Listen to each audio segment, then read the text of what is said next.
anime gamer channel, hosted by your Girl A.I, Amira Izelle. Spoiler alert! We talking Invincible Season 4 episodes 1, 2, and 3 full breakdown. And yeah, we had to pause Sentence to be a Hero real quick. If y'all want that back, drop it in the comments, don't be acting brand new. Episode 1, Making the World a Better Place. Let's be real for a second. Mark ain't just tired. Bro is mentally cooked and emotionally marinated after Angstrom Levy and Conquest. Like imagine getting jumped by your own multiverse selves, and then a bald alien tank named Conquest? Yeah, therapy not enough for that. We open up with Mark Grayson Invincible, waking up after battle, trying to piece himself back together while the rest of the world is like, all right, back to work. You got Oliver, Kid Omni-Man out here moving like a young menace hero, Adam Eve building communities, and Cecil in his bunker watching everything like a paranoid chess player who don't trust nobody, not even the pieces he moves. At home, Mark finds out Furnace escaped again, and that sparks tension with Oliver. Mark's guilt is loud. He's carrying the weight of those alternate Marks destroying the planet like it was his own hands that did it. You can tell he's trying to hold it together, but it's cracking. Cecil starts rebuilding the Guardians of the Globe. Rex, Robot, Monster Girl, Bulletproof, Shapesmith, Brit, Black Samson, and right away Rex tries to claim leadership like, I got this, and Cecil basically says, you don't got nothing. Politics already messy like group chat drama. Then Mark gets pulled into a fight with Dinosaurus, big savage energy, bites straight through Mark's cast like it's a chicken wing. Mark realizes he's healed, rips it off ready to throw hands, but then Dinosaurus switches back into a human begging for help. Guardians show up just in time, because Mark was about to turn that situation into a regret later moment. Mark and Eve try to live normal for a bit, go to dinner with her parents. But yeah, Eve's dad throwing subtle disrespect like it's seasoning, and her mom basically questioning Mark's whole future. Meanwhile, Mark's sitting there like, I just fought extinction twice. Can I eat in peace? Then chaos hits. Sequid, underground, and take over the city, full infection mode. At the same time, Universa pulls up draining power because her planet is dying. She's not even evil like that, but she's still throwing hands. During the fight, Eve's powers start glitching, like buffering Wi-Fi in the middle of a boss fight, big problem. The GDA traps the city, Guardians try to evacuate, everything going left. Rex almost gets taken over, people screaming, situation ugly.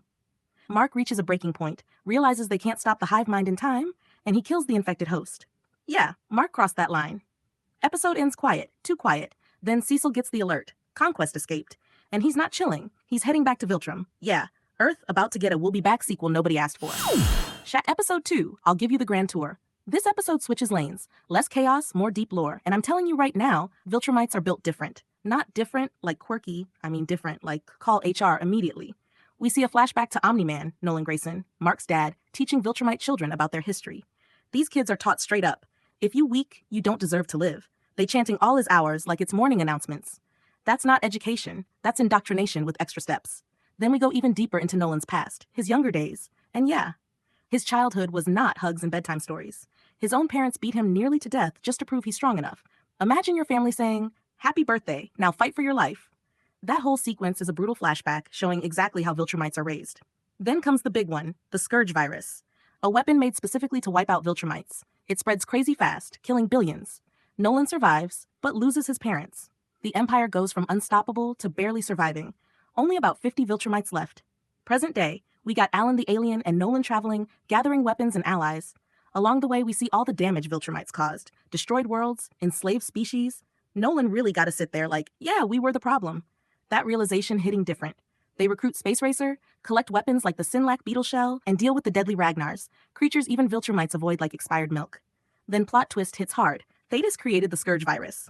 Yeah, bro said, I'll stop evil with more evil. Nolan is not rocking with that, but he also knows the Empire needed to be checked. Morals? Complicated. Meanwhile, on Viltrum, Conquest returns, and Thrag basically tells him, open quote, you failed, now go fix it. Close quote. Translation, Earth's still in danger. Episode 3, I gotta get some air, back on Earth, and yeah, things feel messy.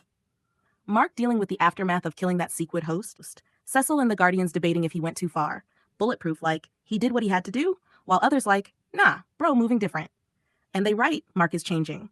Meanwhile, street-level chaos rising. Titan gets attacked by Lou's assassin, survives, and starts making moves. Machine Head still lurking like a villain who never clocks out. Then the Flaxans return. But this ain't the same weak squad from before. They upgraded. New tech, longer time on Earth, capturing humans like it's a mission. Guardians and Mark step in, but it's not easy. These guys studied the last L and came back smarter. Robot and Monster Girl take a huge risk, jump through a portal into the Flaxan dimension, destroy the time device, but now they stuck there. Yeah, that's a we'll deal with that later type of problem. At the same time, Oliver links up with Titan to deal with Lou, but Lou turns into a dragon. Not metaphorically, Literally a dragon. Oliver getting cooked, calls for help, and Mark pulls up just in time. They win the fight, but Liu escapes. Then Mark snaps again, goes off on Titan for putting Oliver in danger. That anger? That's not just anger, that's everything he's been holding in since Conquest. And then, the quiet moment that changes everything. Eve finds out she's pregnant. Yeah. Mark fighting aliens, losing control, and now about to be somebody's dad. Life said, "Oh, you stressed? Bet. Here's more." Final word, your girl AI. Let me say this clearly. Mark is not the same hero anymore. That Conquest fight didn't damage his body, it rewired his mindset. Now we got Viltrumites preparing for war, Mark crossing lines, Eve losing powers and pregnant, Guardians unstable, enemies leveling up. This ain't just hero work anymore. This is pressure from every direction at once. Edited by El God Beats by Pressure. And don't forget, if y'all want Sentence to be a hero back, say that in the comments. Otherwise, we locked into Invincible like it's overtime. Game 7. Thank you for watching Tag, the Twin Anime Gamer channel. We got more video game videos, more anime videos, and activity challenges to come. Please subscribe and add a like to the video.